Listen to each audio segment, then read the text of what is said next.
You'll be hearing from my attorney. I never thought I'd be the type of person that needed a lawyer, until I did. I thought that honestly was only in movies or for really rich people, which I was not. Imagine minding your own business, trying to enjoy your new home and new community with your family, when suddenly you're dragged into a legal battle with your next door neighbor that turns your world upside down. For me, that's exactly what happened.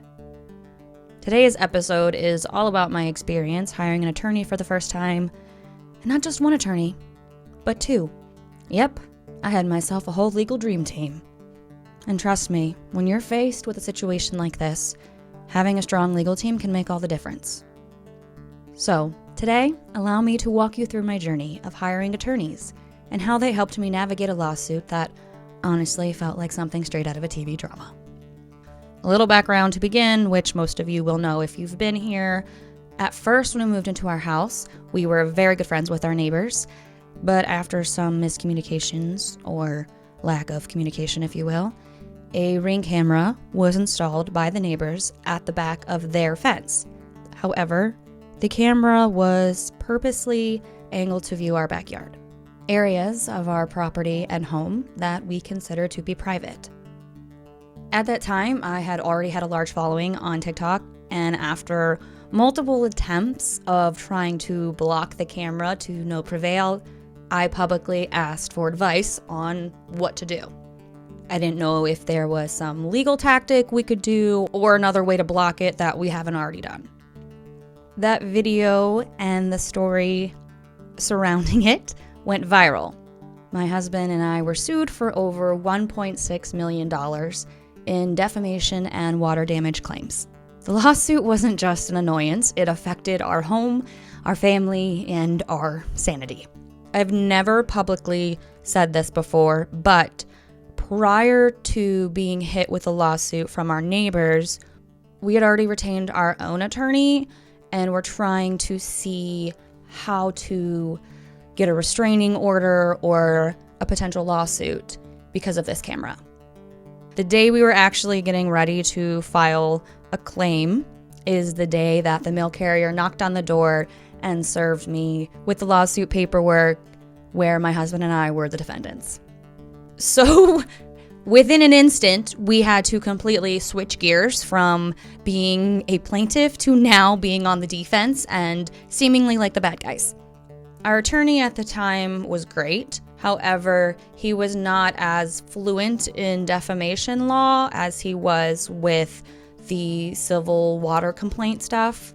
And he really did try to come up with the best defense that he thought was possible, which was we were just going to respond to everything and try to hit this head on. A friend of ours' brother heard about our story, and he sent it on to a bigwig defamation lawyer that he knew in our area. If he actually ends up listening to this episode, he's going to laugh probably for calling him a bigwig, but he is. And I hope you do listen, Bill. Let's just say that Bill was a saving grace. Bill is a civil and criminal attorney, but he specializes in the First Amendment and defamation law. And he has represented some pretty big players and got them off. It was pretty awesome to get to hear his stories. And currently somebody that he's representing right now is on death row. So my videos were passed on to Bill through a friend's brother. We had a phone call with him. He's like, hey, can I just come down to the property, see everything, meet you in person, free of charge? Bill is like an attorney straight at the movies. He reminds me of Harvey Spencer. If you've watched Suits, the show Suits, Bill is Harvey Spencer. And so immediately when I saw him, I was like, hell yeah, hired. So he took a scope of things, got to know us personally, had watched all my videos, and said, we can get this dismissed. We don't need to answer all these questions right now. They don't have a case. And after some legal jargon and explaining what he thought the best defense was, we put down a $20,000 retainer and ended up letting our first attorney go, to which he was completely grateful for because he's like, go for it. I want you to be in better hands because this is a lot more than what I was capable of handling. And see, that's a great attorney, okay? That's just a great person in general. When you can admit like, hey, this is bigger than what I can do and I want you to have the best legal representation possible, thank you. So we retained Bill, and his law firm immediately started getting to work on writing up the dismissal paperwork. During this process, we were informed to reach out to our home insurance and see if they would be willing to cover any of the legal costs since there was the water damage claim. So here's where things get a little sticky for me. Kyle and I are very, very grateful for insurance stepping in and playing the huge part that they did. However, it was hell getting to this point and figuring everything out. And the home insurance company definitely could have handled things way better. Let's just say at the end of the day, we ended up not going with that same company for our new home insurance. But Diana, you know who you are and you know what you did, and I will forever love you. You have a place in my heart always. Once we finally get the okay from home insurance that they're going to start covering it, we get an email from Bill saying that our home insurance reached out to him saying that we no longer required his services because they were taking over at this time and had retained their own attorney. So he said that he would refund us the money and yada, yada, yada. We never told home insurance to do this. They never even told us that they were going to get us an attorney. We had just got the clarification that yes, they would help in covering the costs of an attorney, but like that was it. We didn't even know they hired an attorney, nothing. And they reached out to Bill, our attorney that we had retained and spent $20,000 on, and we're like, hey, they don't need you anymore. We got our own guy. So thankfully he reached out to us and we called him immediately. I was crying. I was like, Bill, please, no, don't leave us. We have no clue what they're doing yet. Like, they're just going to hire a normal civil attorney and not someone that actually specializes in defamation law. And we really, really need you.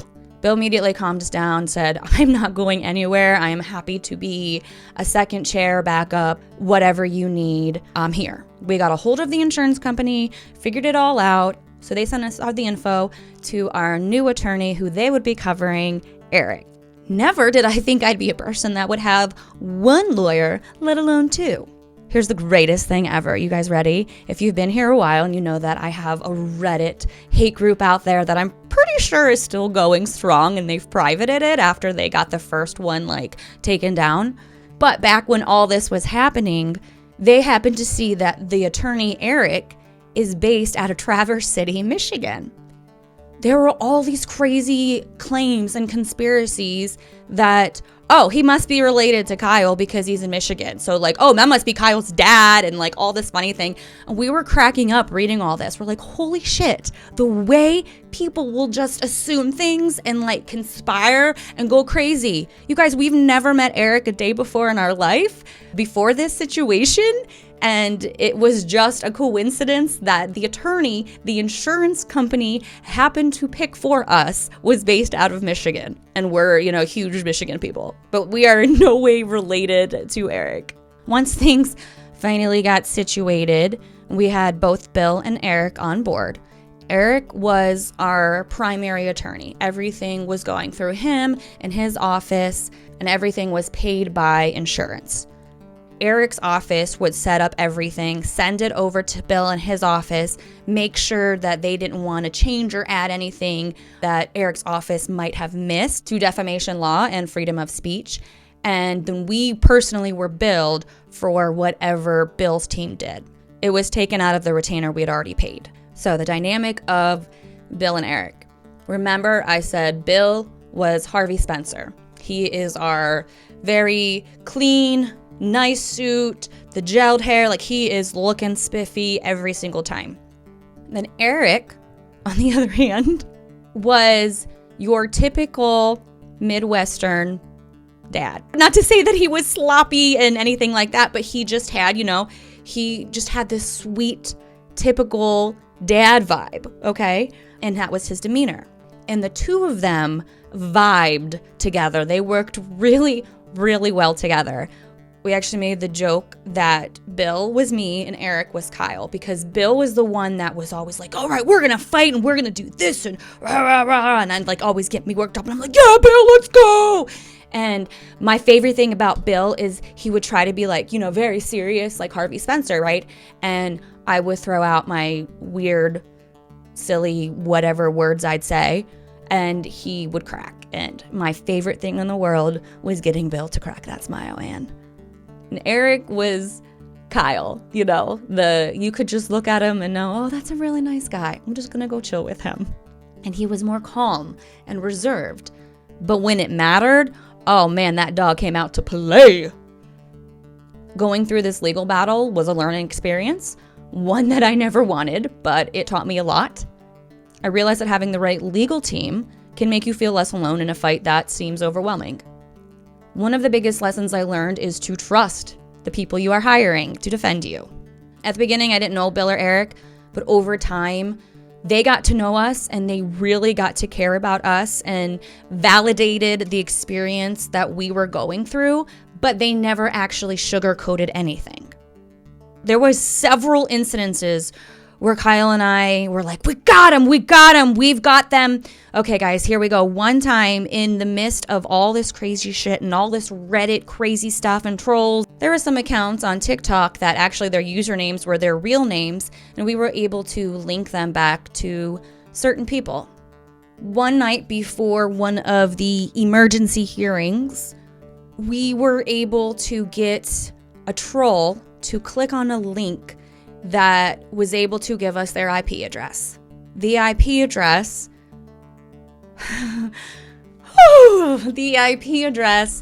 put them in my neighborhood. And then after that user clicked on the link and realized they were scammed, they said, good luck in court tomorrow.